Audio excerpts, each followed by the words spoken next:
Hey everyone, welcome back. Today we're diving into an incredible story about adventure, bravery, and history. The conquest of the Aztec Empire, told by someone who was actually there, Bernal Diaz del Castillo. This isn't just a boring history lesson, it's a thrilling tale about real people chasing their dreams and facing big challenges. Let's talk about Diaz. He was born in 1492, the same year Christopher Columbus first sailed to the Americas. Growing up in Spain, Diaz dreamed of adventure and wealth. When he got older, he left his small town of Medina del Campo and set sail for the New World. At first, he ended up in Panama in 1514, working under a leader named Pedro Arias de Avila. But things didn't go as planned, so he moved to Cuba in 1517. There he joined two expeditions led by Francisco Hernández de Córdoba and Juan de Grijalva to explore unknown lands like the Yucatan Peninsula. These trips weren't easy. Diaz and his crew faced fierce battles with local people and saw some shocking things, like temples covered in blood and strange statues. But they also found gold and other treasures, which hinted that an incredible civilization was waiting to be discovered. Diaz later said their reasons for these journeys were a mix of spreading Christianity, serving their king, and of course wanting to strike it rich. In 1519, a man named Hernán Cortés took charge of a new expedition. This time, it wasn't just about exploring, it was about conquering.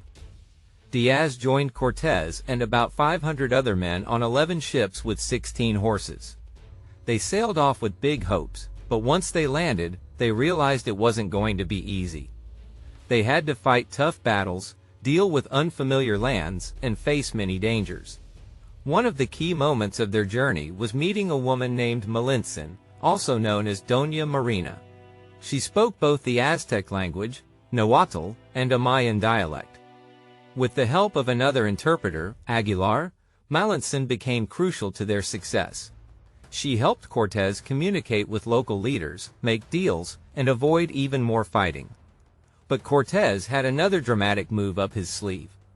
To make sure his men were fully committed, he ordered their ships to be destroyed. Diaz remembered the inspiring speech Cortés gave, telling his men that there was no turning back. They had to trust in their faith, their weapons, and each other to move forward. The journey inland wasn't any easier. The group had to climb cold, windy mountains, deal with hunger, and sleep in their armor for warmth. Eventually, they came into the territory of the Tlaxcalans, a group of warriors who had been under Aztec rule for a long time. After some fierce battles, Cortés managed to make peace with them. The Tlaxcalans even became allies, offering gifts, information, and soldiers to help the Spaniards defeat the Aztecs. The stories about the Aztec capital, Tenochtitlán, blew everyone's minds. It was a massive city built on a lake, filled with gold, silver, and amazing architecture. Diaz and his crew were determined to see it for themselves. Along the way, they built a fort and a church in a place called Veracruz to show they weren't leaving anytime soon. This was just the beginning of an incredible adventure. With their new allies and a determination to succeed, Cortés and his men pushed closer and closer to the heart of the Aztec Empire.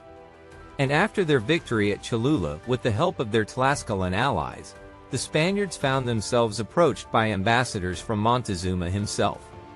This meeting marked a shift in strategy. Instead of engaging in outright war, Montezuma extended an invitation for the Spaniards to peacefully enter his magnificent capital, Tenochtitlan. On November 8, 1519, the conquistadors arrived at this sprawling metropolis, a city unlike anything they had ever imagined. Diaz spares no detail in describing Tenochtitlan. Towering temples, vast causeways, floating gardens, and fragrant trees surrounded the awestruck Spaniards. Yet what truly captivated their attention was Montezuma himself. The Aztec ruler arrived in a grand procession, descending from a richly adorned litter beneath a canopy decorated with feathers, gold, silver, and pearls. He wore intricately crafted sandals with golden soles and precious stones, his every step ceremoniously prepared by his attendants. The lords and his company ensured that his feet never touched the ground, sweeping before him and spreading cloaks for him to walk on. Montezuma's regal bearing left an indelible impression on the Spaniards. Cortés presented Montezuma with a necklace of scented beads, and in return, Montezuma gifted him a necklace of golden crabs.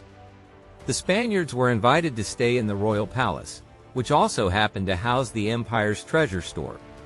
Montezuma lavished the Spaniards with gifts, perhaps hoping to appease them and prompt their departure. Meanwhile, Cortés and his men were increasingly eager to claim the city's vast wealth. They explained their allegiance to Charles V and introduced the basics of Christianity to the Aztec ruler, albeit with little immediate effect.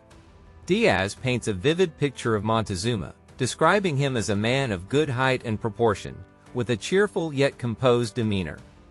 His complexion was not overly dark, and his short black beard and neat appearance reflected his high status. Montezuma's daily life in the palace was one of luxury, with baths, elaborate ceremonies, and feasts. Diaz also recounts the city's impressive architecture, bustling markets, and the palace's unique features, such as its aviary, menagerie, and craft workshops. However, tensions grew as Cortés began criticizing the Aztec gods and suggesting changes to their religious practices, like placing a statue of the Virgin Mary atop the Great Temple Pyramid. Montezuma's patience wore thin, but Cortés made a bold and dangerous move. He took Montezuma prisoner. Though under house arrest, Montezuma was still attended by his servants and family, maintaining a semblance of his royal routine. Meanwhile, the Spaniards helped themselves to the palace treasury, an act that only added to the precariousness of their situation. The uneasy balance of power was shattered when Montezuma's relatives and nobles began questioning his ability to lead. Around the same time, external threats emerged. Velázquez, seeking to punish Cortés for acting without his authority, sent Pánfilo de Narváez to confront him. Cortés had to leave Tenochtitlan to deal with this new challenge, leaving the city in the hands of Pedro de Alvarado. While Cortés was away, disaster struck. Alvarado, fearing unrest during a religious ceremony, ordered a massacre of Aztec dignitaries, igniting a full-scale rebellion. Cortés returned to find the city in chaos. Montezuma, now powerless and caught between the Spaniards and his own people, was killed by a rock thrown by an angry crowd.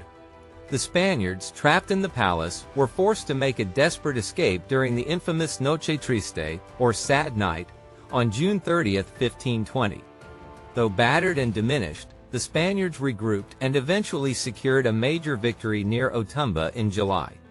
Reinforcements, including Tlaxcalan allies and supplies from the coast, enabled Cortés to mount a final campaign against the Aztec capital. After months of battles and a brutal siege, Tenochtitlan fell in August 1521, marking the end of the Aztec Empire and the rise of New Spain. Diaz reflects on the bittersweet outcome. While the conquest brought glory, it did not bring the vast riches many had dreamed of. Much of the treasure had been lost in Lake Texcoco during the chaotic retreat, leaving the conquistadors disheartened. Still, Diaz's detailed account immortalizes these events, preserving both the triumphs and the tragedies of the conquest for future generations.